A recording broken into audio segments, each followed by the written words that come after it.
A lot of people find HPL or High Performance Leadership projects and DTM, Distinguished Toastmaster projects, a bit daunting. There's also a lot of misinformation out there about what you can do when you're undertaking those projects. I want to clarify exactly what they are, how you do them, and we'll talk about some examples of those projects that you can do and what not to do. I'm also going to share with you what a DTM project looks like in Pathways, as many people haven't seen it and would like to know what it looks like. So that's what's coming up. Hopefully you're in the right room. Let's start with the High Performance Leadership project. In Pathways, you'll find 3 of the pathways have High Performance Leadership project as a mandatory part of the pathway.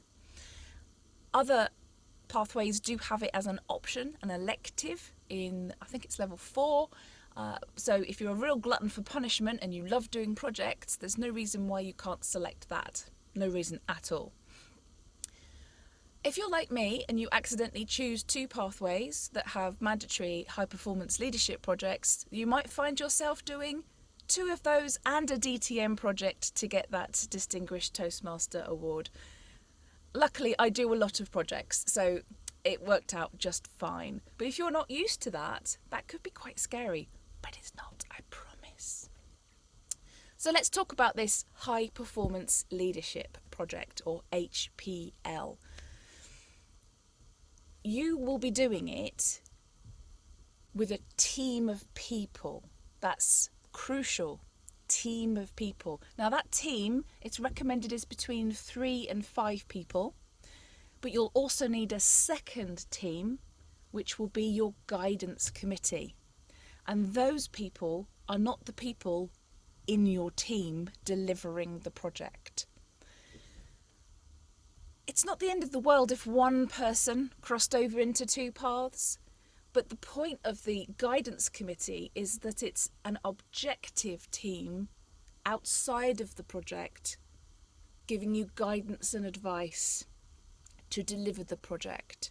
It's a bit like being in business, running your own company, and then being a member of a mastermind group that's external to your company to get that consultation. It's replicating real world stuff. Once you've selected your committee, your guidance committee, and you've decided what project you're going to do, and that can be the tricky bit for some people, we'll come back to that, you just need to ask yourself, what kind of time scale do I want to work within?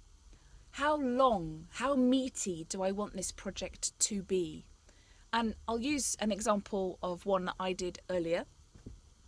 I decided that it would be fantastic to use the Toastmasters materials that nobody seemed to be using and put on 2 days worth of training, extra training. That was the Better Speaker series and the Leadership Excellence series. So what I needed to do was find a team of Toastmasters to help me to deliver those training days, and I needed to find my committee to help me deliver that as the High Performance Leadership project. So that's what I did. What's interesting to note is that your High Performance Leadership Committee members do not have to be Toastmasters. They can be anybody that you would like to consult with. There are 6 dimensions of leading that are covered in the pathway, in the High Performance Leadership pathway version, just like there was in the legacy version, if you're familiar with that.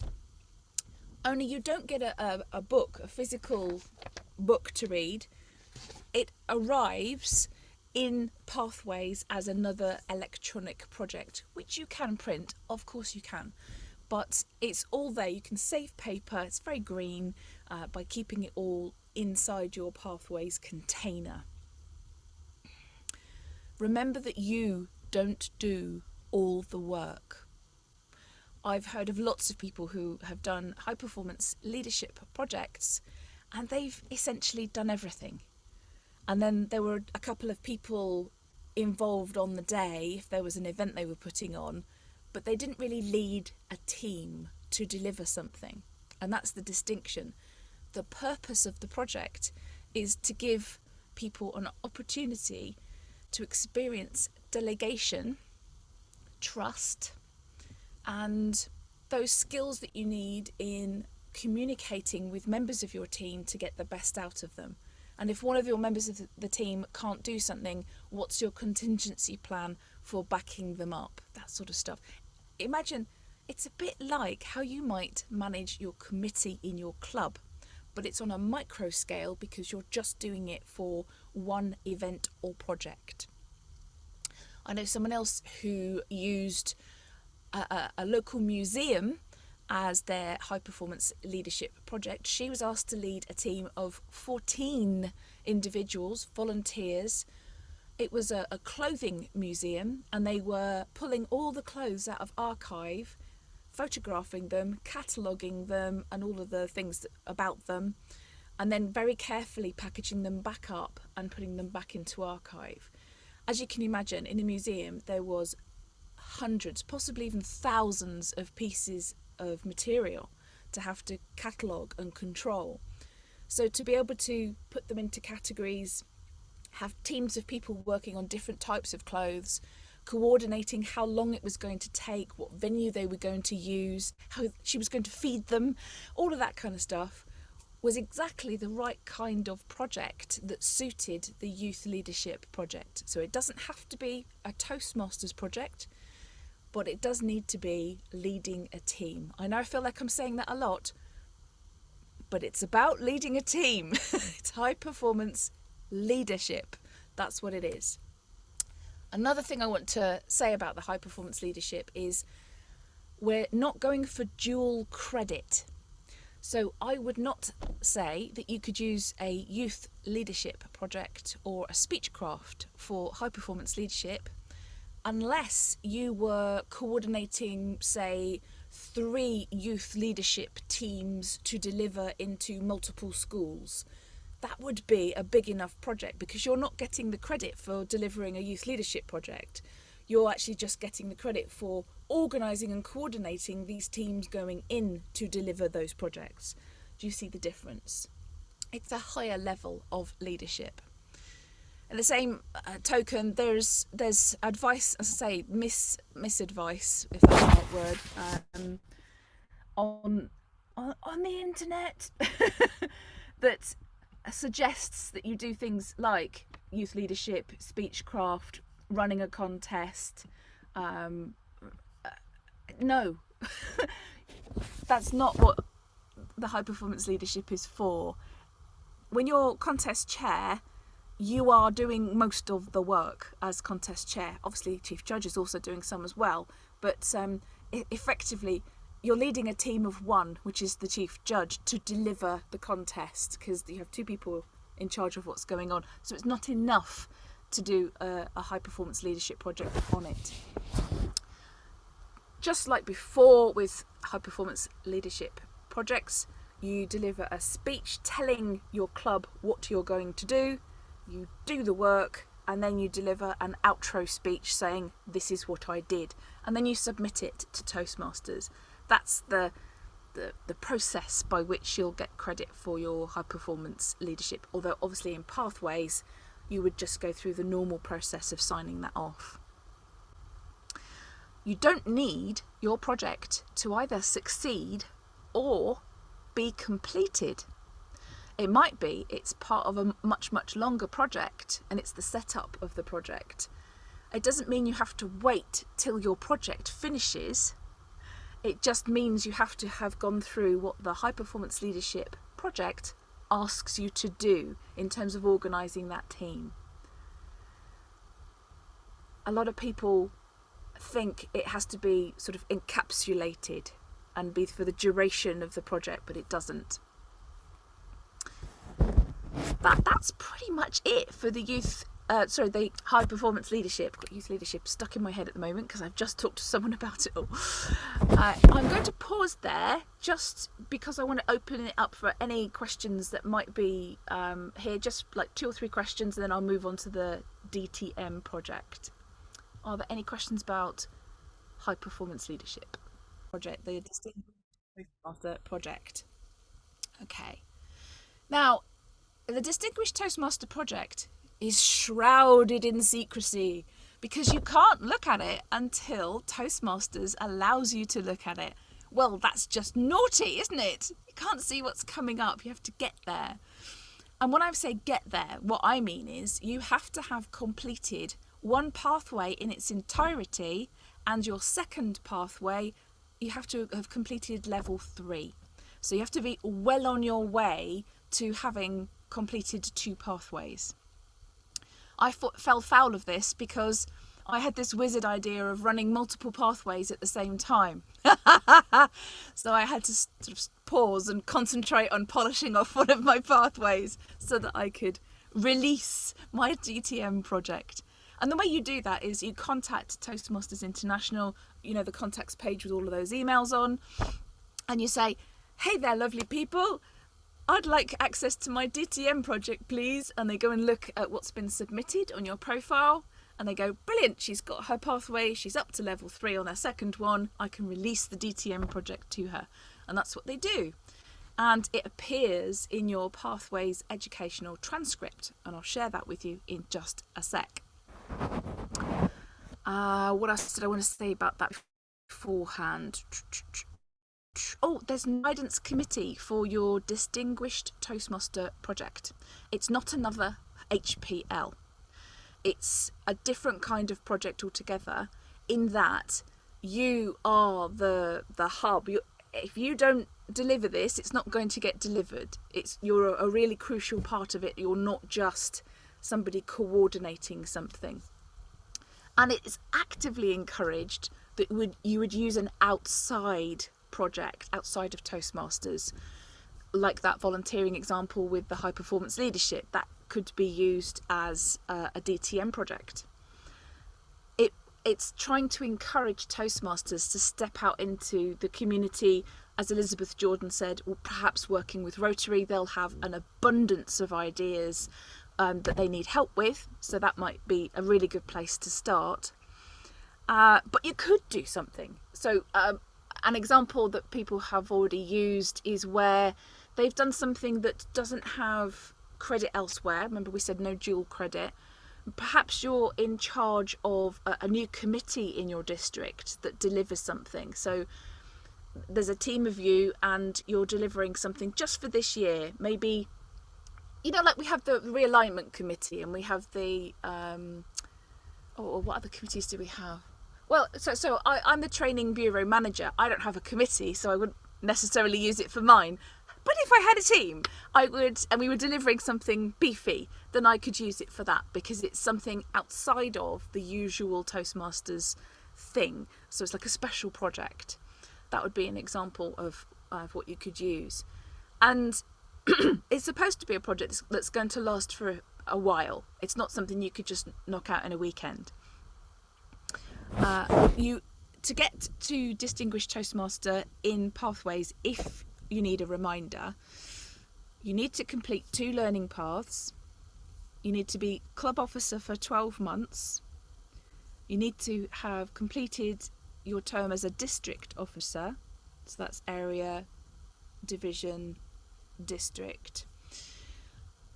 You need to have been either a club sponsor or have completed a youth leadership or speechcraft. You need to have been a club mentor or coach and completed your DTM project.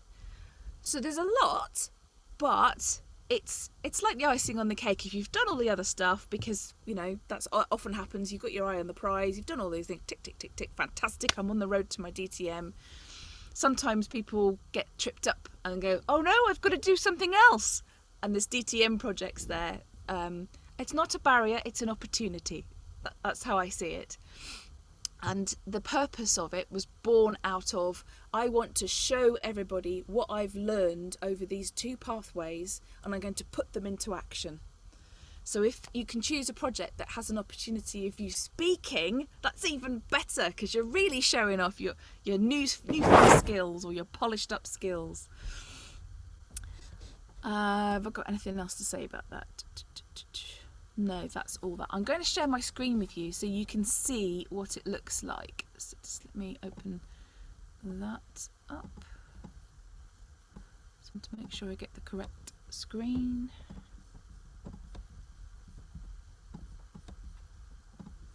Okay, so this is my Pathways base camp, just like everybody else. And in it, I have got my education transcript, which is where I've gone to. So if this doesn't look familiar, I'll go back to the home page. So when you land into your base camp, you're faced with this home page, and you go into Paths and Learning Education Transcript at the top. You'll have your paths listed here as normal. As you can see, I've got 4 on the go. It's fairly usual for me. And you'll see, once you've been granted access to your Distinguished Toastmaster project, this will pop up at the bottom. And you click launch, and lo and behold, I've already got it open in another tab, so I thought I'd jump to that.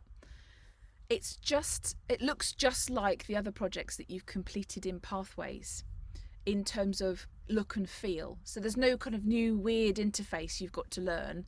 It's the same kind of, here's the intro, this is your assignment, here's your project checklist. I'm really glad they didn't depart from the usual way of doing things and sort of throw you a curveball at the end. I think it's very, very good that they stuck with it. So you assess your competencies, obviously, at the beginning.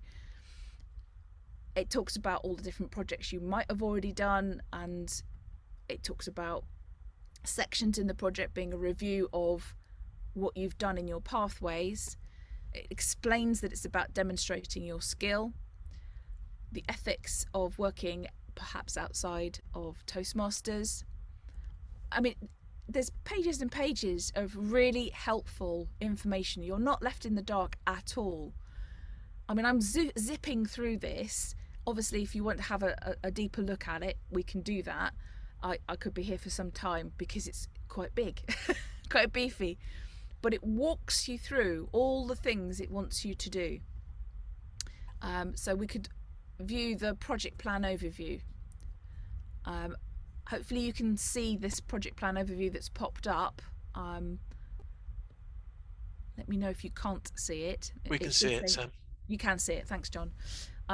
So you would identify your purpose, your projected team members, you'd identify your resources and deliverables, what your milestones are. It's just one page, but it's a really great way of consolidating your idea and what you want to achieve into something that's really succinct. It's almost like an executive summary.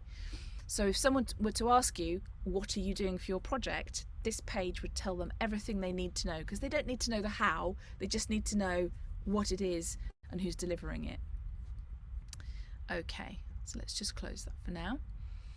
And it talks about how you build a new team, leading your team, providing support to your team, developing your team, appreciating your team, and having those progress review meetings so that you're not just sort of dishing out orders and then expecting them to get done. And also it encourages the 360 evaluation, so you get feedback on how you're doing as a leader, which I think is brilliant. And you're analysing and presenting your results back to the club. This is what I achieved in my DTM project. There we go, presenting your results, and then it should go complete your assignment.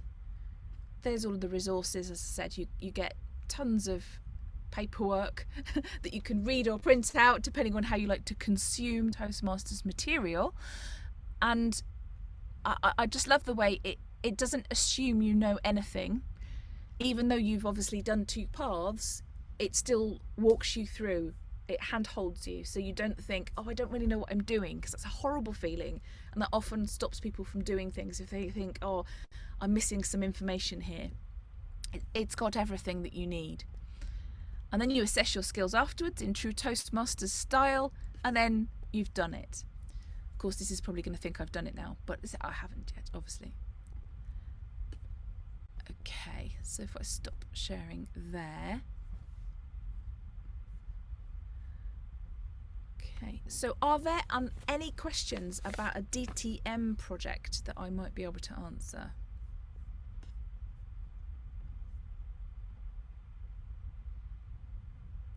Helena. Hi, Sam. One of the things that you just touched upon were the other elements of being a DTM and how to gain the other credits. And I just maybe would just like you to just run through those, because I think that's the thing that people don't necessarily understand. They've done their part and then they find out they have to serve as a district. But maybe just a bit, and those other roles which we advertise that we're looking for club coaches, and people may not realize they need a club coach credit for their DTM overall. Yeah, absolutely. I think it's a really good idea to have these things written down in sight, so they're always there. You always know about them, and I'd actively encourage people to share it with their clubs, because you never know if that person who joined yesterday might go on to be a distinguished Toastmaster one day. They might be inspired, they might be excited about it, they might need that massive goal, that massive carrot. We can't make an assumption about anybody. And it might be that existing people who've been around for a while and sort of done a speech every now and again suddenly find their pizzazz, their mojo, and really go for it. So, telling people more than once is not a bad thing. So yeah, completing the 2 learning paths, Helena's right. Sometimes you can do that and go, right then, DTM project and I'm done, right? No. So hopefully people will have already been a club officer in the committee at that point for 12 months. But maybe they haven't for some reason. You just don't know. So it can be a bit of a shock, because that's a whole year. Now, you can be a club officer and a district officer in the same year. There's nothing stopping you do that, and I know lots of people that do. And in fact, that might be a good thing, because you're kind of doing something at club level and something at area level. You've got insight into both spaces. You're walking the walk and talking the talk. So before I go on, Elizabeth Jordan, you've got your hand up. Go for it. Sorry, Sam. I put my hand up. I think it's worth putting the 6 requirements on the screen. I say this because, you know them really well, but I think they're on the website, and I think it may help people just to sort of walk through them one by one so they can actually absorb that. Okay. It's on the page. Bear with me just a second. I should get that up.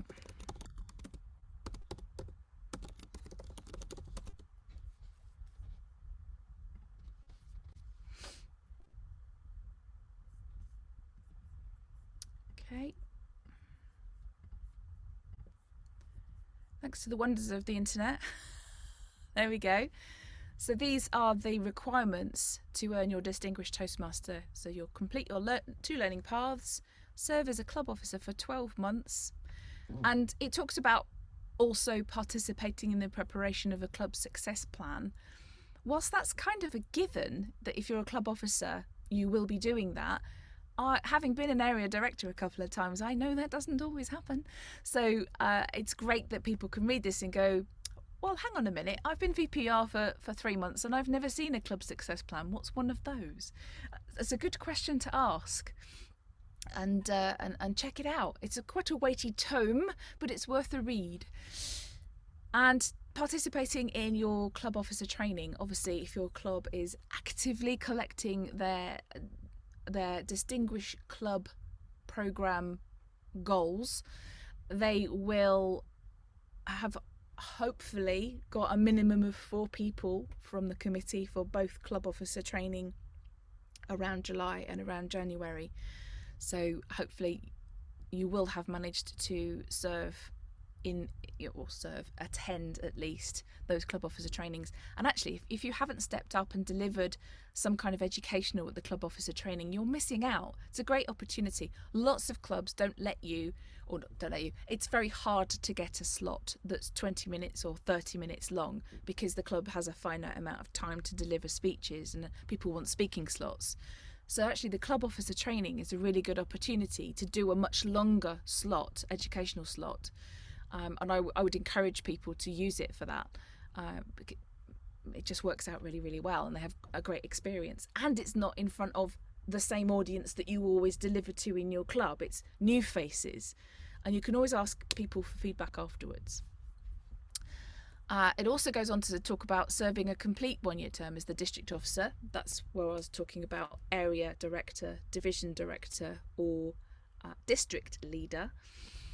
And serve successfully as a club mentor or coach. So for you to serve as a club mentor, the club has chartered recently and needs a helping hand for a minimum of 6 months after chartering to make sure they don't go, yay, 29 members, down to 12 or down to 8 in a couple of months. And it does happen from time to time. So it's just that continuation, that continuity of support and help. And it's not saying that the person who sponsored the club has just kind of gone, yay, I've sponsored it, dropped it like a hot potato, although that does happen. It just means that there's another pair of hands helping to support the club, which I think is an excellent approach. And the coach is somebody who is allocated to a club that wants a coach, who's usually got under 12 members and they're really struggling with their membership. So it's to help bring them back up to 20 members minimum, and therefore be able to achieve their distinguished club goals and be a fully functioning, happy club. Because when you're putting on a club meeting, just an ordinary meeting, it's about 16 people to fill all of the roles and speakers. So everybody's doing one thing. And it gets really tiring if there's only 6 people turning up every time and everyone's doing 3 roles each. It can get really exhausting.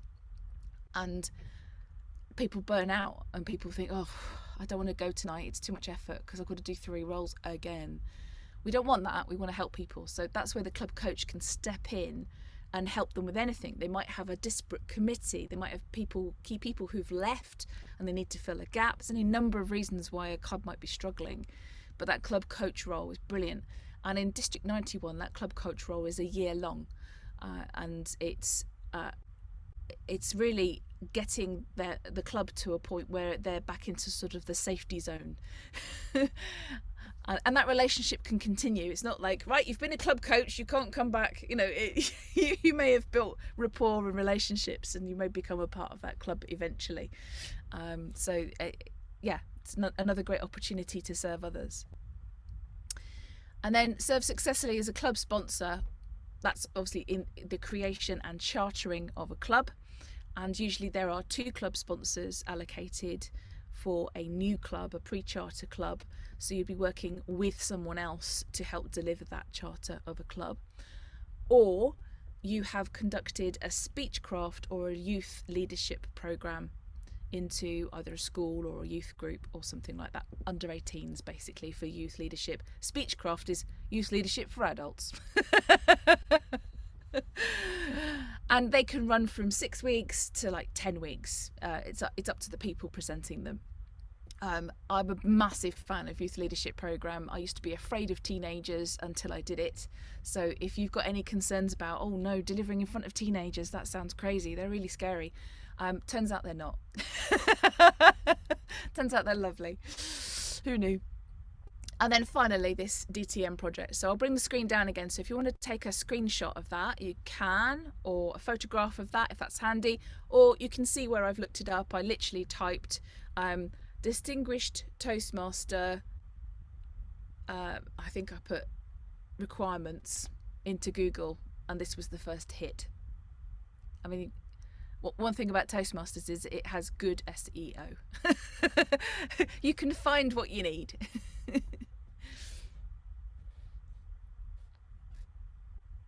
Okay, so I'm going to open it up for questions again.